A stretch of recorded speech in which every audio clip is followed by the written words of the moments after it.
जय शनिदेव।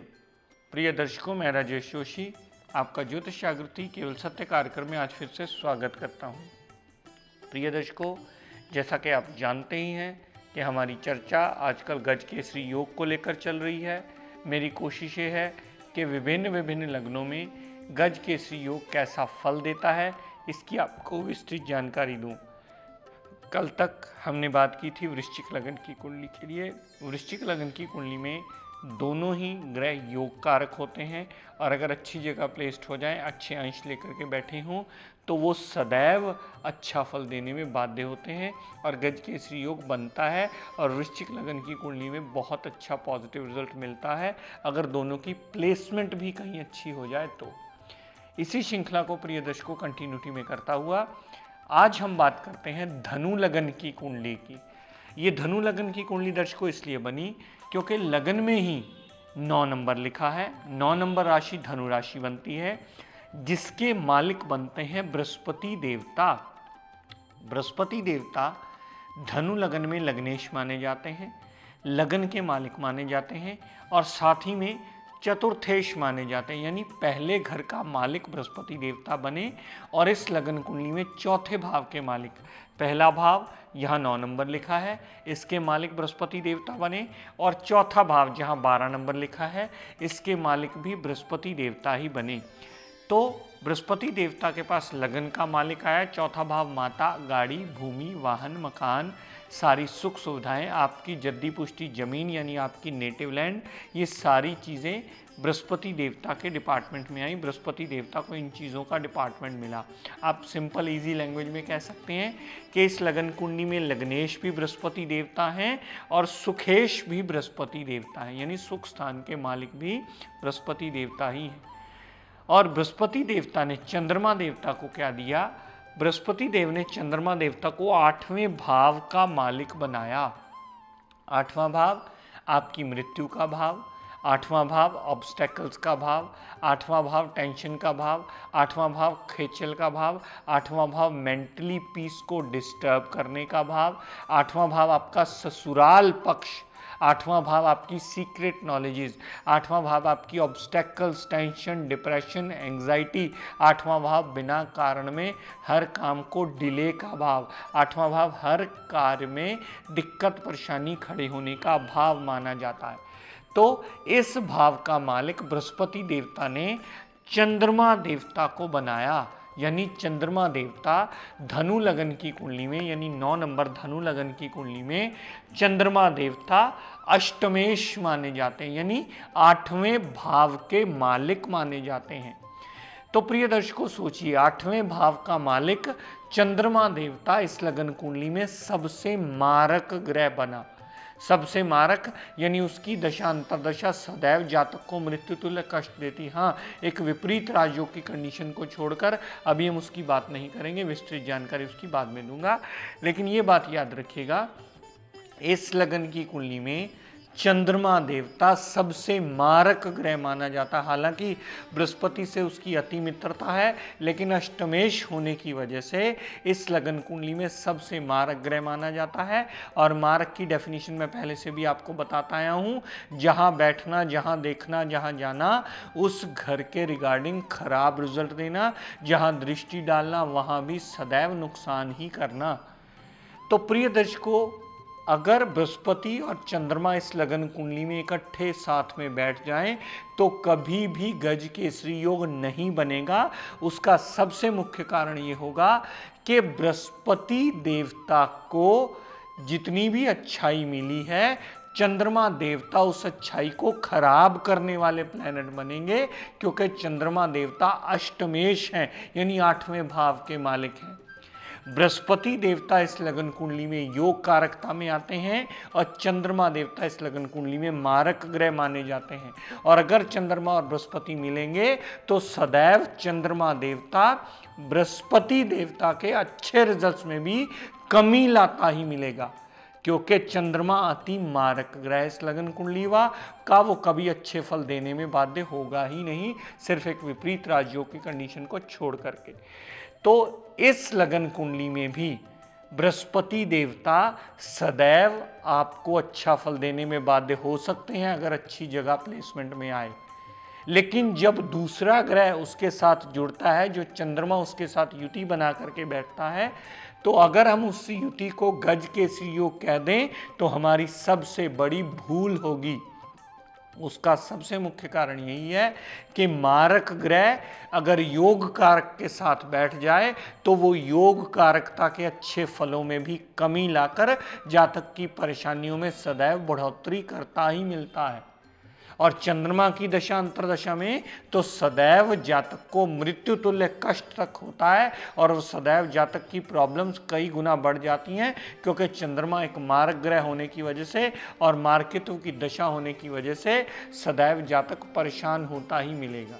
तो प्रिय दर्शकों, ये बात बड़े ध्यान से नोट कर लीजिए, समझ लीजिए कि इस लगन कुंडली में चंद्रमा एक मारक ग्रह है, बृहस्पति एक योग कारक ग्रह है। अगर दोनों किसी अच्छे भाव में बैठ भी जाएंगे तो चंद्रमा देवता का मार्केतव सदैव बृहस्पति देवता की अच्छाई को खराब करता ही मिलेगा।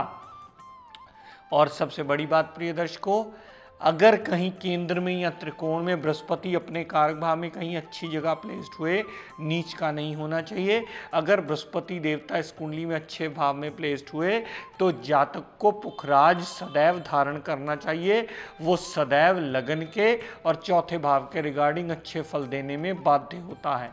लेकिन प्रिय दर्शकों, अब ये बात इस लगन कुंडली में बड़े ध्यान से नोट करने वाली है, क्योंकि ये एक अग्नि तत्व राशि मानी जाती है। ये धनु राशि जो होती है वो एक अग्नि तत्व राशि मानी जाती है। इन लोगों को गुस्सा ज़रा नॉर्मल से ज़्यादा आता है थोड़ा। तो इसका मतलब ये नहीं हुआ कि अगर कोई जातक आपको आकर कहता है कि जी इसे गुस्सा बहुत आता है तो उसका हल एक सुच्चा मोती हो उसे धारण कर दिया जाए या करवा दिया जाए। लेकिन धनु लगन की कुंडली में अगर किसी भी विद्वान ने आपको सुच्चा मोती धारण करने को बोल दिया तो समझ लीजिएगा कि अभी उसकी विद्या पढ़ने में ही बहुत बड़ी कमी है, क्योंकि इस लगन की कुंडली में आपकी मृत्यु, ऑब्स्टेकल्स, टेंशन, डिप्रेशन स्थान का मालिक चंद्रमा देवता है। और चंद्रमा देवता का मोती अगर किसी ने रिकमेंड किया और आपने पहन लिया तो आपका जीवन मृत्यु तुल्य कष्टों से भर जाएगा। कहने को ये बहुत आसान चीज़ है, अक्सर हमने ये लाइफ में देखा है, जिसको भी छोटी मोटी प्रॉब्लम है उसे अक्सर बोल दिया जाता है बस ये एक मोती पहन लो। लेकिन हम ये देखना भूल जाते हैं कि उसका लगन कौन सा है और चंद्रमा के पास डिपार्टमेंट कौन सा मिला है। इस लगन कुंडली में चंद्रमा सदैव अति मारक ग्रह माना जाता है। चाहे चंद्रमा विपरीत राजयोग की स्थिति में आकर कहीं अच्छा फल देने में 6, 8, 12 में आकर बाध्य ही क्यों ना हो जाए, लेकिन कभी किसी कीमत पर किसी भी जातक को धनु लगन की कुंडली में चंद्रमा देवता का सुच्चा मोती नहीं पहनाया जाता। वो हर धनु लगन की कुंडली के जातक के लिए सदैव वर्जित माना जाता है। और ये सोच के धारण कर लिया जाए कि इसका गुस्सा शांत होगा, वो शांत नहीं होगा। वो ऑब्स्टेकल्स को इतना ज़्यादा बढ़ा देगा कि जातक का जीवन यापन मुश्किलों से भर जाएगा और वो जातक मृत्यु तुल्य कष्ट भोग सकता है। तो इस लगन की कुंडली में भी नोट कर लीजिए दर्शकों, गज केसरी योग नहीं बनता है। उसका सबसे मुख्य कारण ये है कि बृहस्पति तो इसमें योग कारक हो सकता है अच्छी जगह प्लेसमेंट में पड़ा होने की वजह से, लेकिन चंद्रमा देवता के पास ऐसा डिपार्टमेंट है जो सदैव जातक का जीवन यापन कष्टों से भरता ही मिलेगा। जातक का जीवन यापन जो ग्रह कष्टों से भरता मिले, आप उसे राजयोग की संज्ञा दे दो तो कहीं ना कहीं आपके विवेचन में बहुत बड़ी मिस्टेक है, आप बहुत बड़ी गलती कर रहे हो। वो जहां बैठेगा, क्योंकि चंद्रमा एक मारक ग्रह है। मारक की डेफिनेशन में पहले भी प्रिय दर्शकों आपको समझाता आया हूं, जहां बैठना, जहां देखना, जहां जाना, उस घर के रिगार्डिंग टोटली नेगेटिव रिजल्ट देना, उस घर के रिगार्डिंग टोटली नेगेटिव रिजल्ट्स को ख़त्म कर देना, और जहां भी दृष्टि डालना उस घर के रिगार्डिंग भी अच्छे फलों का पूर्णतः नाश करके उसमें मुश्किलों की कई गुना बढ़ोतरी करते रहना। ये मारक ग्रह की डेफिनेशन है। और अगर आप अपनी स्वयं कुंडली से कारक मारक ढूंढ लेंगे तो बहुत अच्छा कुंडली का विवेचन स्वयं कर पाएंगे। कारक मारक आपको अपनी कुंडली के मुताबिक ढूंढने होंगे। हाँ, ये बात अलग है कि पहले पहले अगर आपको ना समझ में आए तो अपने आसपास किसी भी विद्वान से मदद ले लें और ये जान लें कि आपकी कुंडली में सही कारक और मारक ग्रह कौन से हैं। वो विद्वान आपको प्लेसमेंट के हिसाब से बता देगा और उससे ये भी नोट करवा लीजिए कि उसके डिग्री वाइज बलाबल के अकॉर्डिंगली वो ग्रह आपको कितने % अच्छे या कितने % बुरे रिजल्ट अपनी दशा अंतर दशा देने में बाध्य हुआ है। ग्रहों की इस श्रृंखला को पढ़ते हुए प्रिय दर्शकों, ये बात सदैव याद रखिएगा कि मारक ग्रह जितना डिग्री वाइज बलाबल में कम होगा उतना कुंडली के लिए अच्छा होगा। अब अगर इसी धनु लगन की कुंडली को लें तो चंद्रमा देवता इस लगन कुंडली में जितना डिग्री वाइज कमजोर होगा उतना ही वो कुंडली के लिए अच्छा होगा, उतना ही कुंडली के लिए शुभ माना जाएगा। जातक उतनी जल्दी उस लगन कुंडली में से, उस स्थितियों में से बाहर निकलने का रास्ता ढूंढ लेता है। तो मारक ग्रह की डेफिनेशन के साथ ये सदैव स्मरण रखिएगा, जितना उसमें बल कम हुआ उतना ग्रह का मार्कित्व कम हो गया, और जितना मार्कित्व कम हुआ उतना अच्छा ग्रह आपका बली होकर रिजल्ट देने के काबिल बना। तो आपका जीवन यापन आसान करके कारक ग्रह आपको सदैव मददगार सिद्ध होगा। लेकिन इस लगन कुंडली में स्पेशली याद रखिएगा प्रिय दर्शकों कि धनु लगन की कुंडली में चंद्रमा देवता ना सिर्फ बृहस्पति के साथ बल्कि जिस भी ग्रह के साथ बैठेगा, जहां भी देखेगा, जहां भी जाएगा, उस घर का सदैव नुकसान करता मिलेगा, क्योंकि चंद्रमा इस लगन कुंडली में अष्टमेश है। और किसी भी जातक को भूल कर भी धनु लगन के जातकों को ये रतन धारण नहीं करना चाहिए। ये रतन धारण करना मृत्यु तुल्य कष्टों से जीवन को भर देता है। तो एक ग्रह नेगेटिव हो गया चंद्रमा देवता, बृहस्पति देवता इस लगन में पॉजिटिव यानी योग कारक ग्रह है।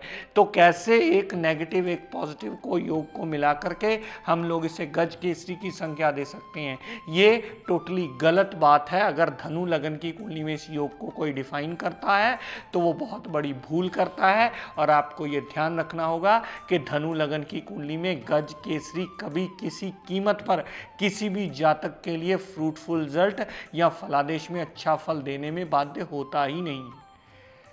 तो मोती इस लगन कुंडली में सदैव वर्जित माना जाता है। बृहस्पति का रतन पुखराज पहन सकते हैं, लेकिन गज केसरी योग इस लगन कुंडली में कभी किसी कीमत पर किसी भी जातक का बनता ही नहीं है। तो प्रिय दर्शकों, आज का टिप ऑफ द डे देता हूं, नोट कर लीजिए। मेरी कोशिश रही है कि मैंने विद्यार्थियों के बारे में बहुत ज़्यादा उनकी पढ़ाई में जो प्रॉब्लम्स आती हैं, कंसंट्रेशन में प्रॉब्लम्स आती हैं, या पढ़ कर के बच्चा भूल जाता है या मेंटल पीस में नहीं रह पाता, उनके बारे में बहुत सारे टिप्स दिए हैं।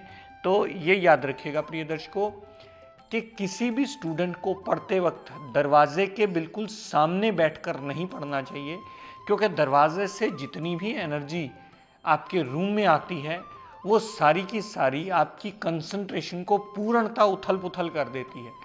तो हमेशा आपको ऐसी स्थिति में बैठ करके पढ़ना चाहिए कि आपके फेस के आगे बिल्कुल दरवाजा ना हो। तो प्रिय दर्शकों, आज अपनी वाणी को यहीं विराम देता हुआ हम सब के लिए मंगल कामना करता हुआ शनिदेव से ये प्रार्थना करता हूँ कि हे शनिदेव हम सब पर अपनी कृपा दृष्टि दया दृष्टि सदैव बनाए रखें। जय शनिदेव।